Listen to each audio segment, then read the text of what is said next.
Halo, selamat siang.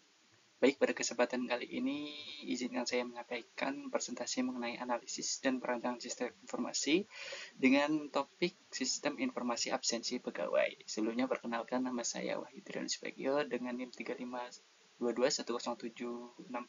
dari kelas IE 22C11 Universitas Pelita Bangsa.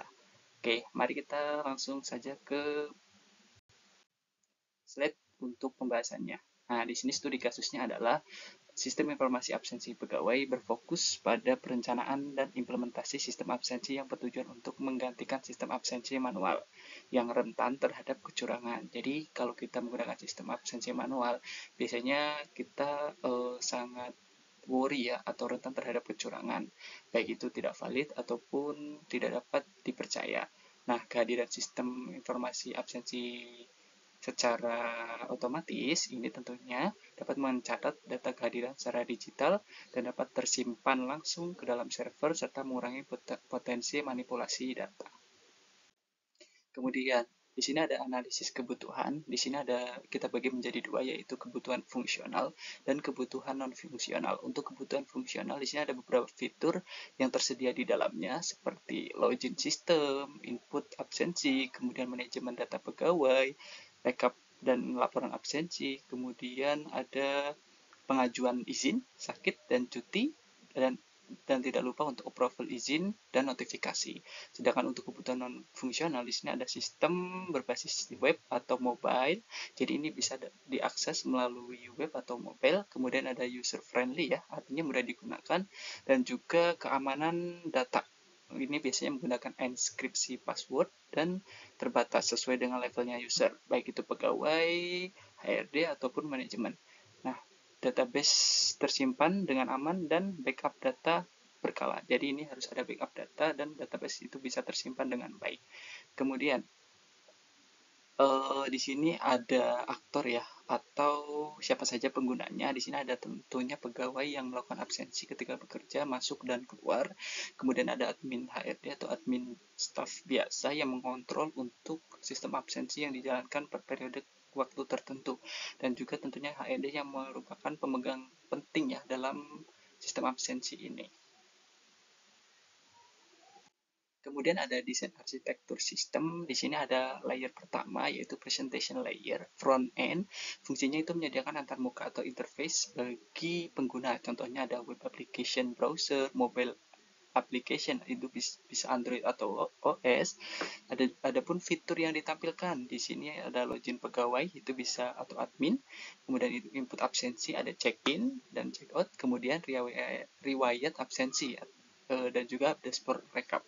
Kemudian di layer kedua ada application layer backend. Fungsinya ini mengelola logika bisnis dan komunikasi dengan database. Contohnya ada REST API, ada Node.js, Laravel, Spring Boot, dan lain-lain. Nah, fitur yang ditampilkan seperti apa? Yaitu ada validasi login, proses absensi, perhitungan jam kerja, pengelolaan data pegawai, dan lain sebagainya.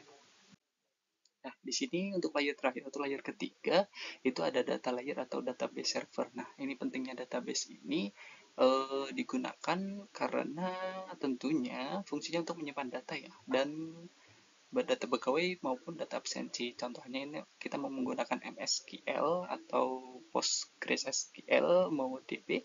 Kemudian tabel utamanya itu bisi pegawai, absensi, jadwal kerja, serta log aktivitas. Nah, di samping itu ada diagramnya, employee attendance system atau sistem kehadiran karyawan. Di sini untuk presentation layer tadi ya, layer pertama, layer kedua dan ketiga, application layer dan terakhir database layer yang masing-masing terkoneksi sehingga sistem berjalan dengan baik.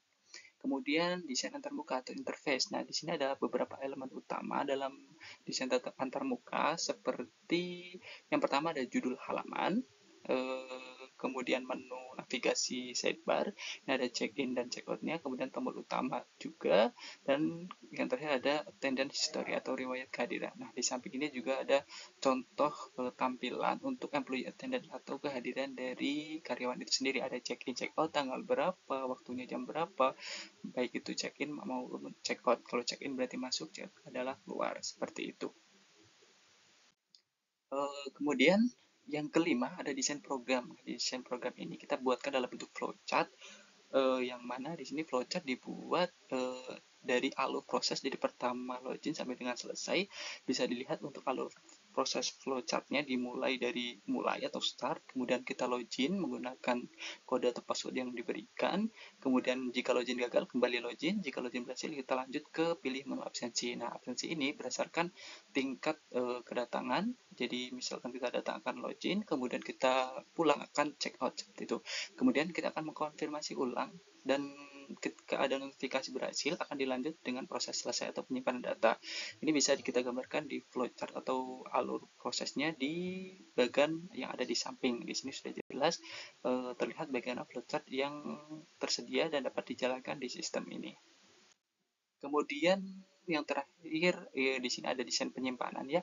Ini di sini ada tabel pegawai, ada juga admin, absensi yang kita buatkan dalam bentuk diagram ya. Di sini berbentuk var atau pk. Kemudian ada beberapa kode-kode yang digunakan, baik itu tergantung usernya sendiri nanti.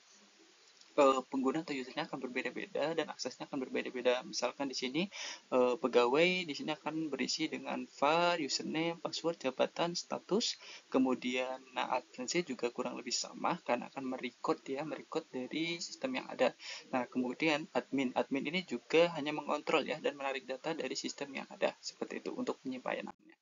Kemudian kesimpulannya di sini, sistem informasi ini absensi pegawai dirancang untuk mempermudah ya. Tadi untuk mempermudah pencatatan kehadiran pegawai secara digital, menggantikan sistem manual yang rawan kesalahan. Nah, di sini ada beberapa kesimpulan: menyediakan fitur check in dan check out dengan mudah, kemudian menyimpan dan mengelola data absensi, dan juga kita memiliki saran ya untuk keamanan datanya sendiri, untuk menerapkan enkripsi atau password, dan pengamanan untuk akses API-nya menggunakan data untuk mencegah penyalahgunaan data pegawai. Kemudian pengembangan fitur tambahan seperti integrasi dengan sistem penggajiannya atau yang kita biasa sebut dengan high risk, Human Resource Information System yang sering digunakan oleh para HRD. Kemudian penambahan fitur notifikasi check-in dan check-out-nya. Kemudian fitur GPS ya untuk melacak lokasi. Nah, mungkin itu yang dapat saya sampaikan dari presentasi ini. Jika ada pembahasan yang kurang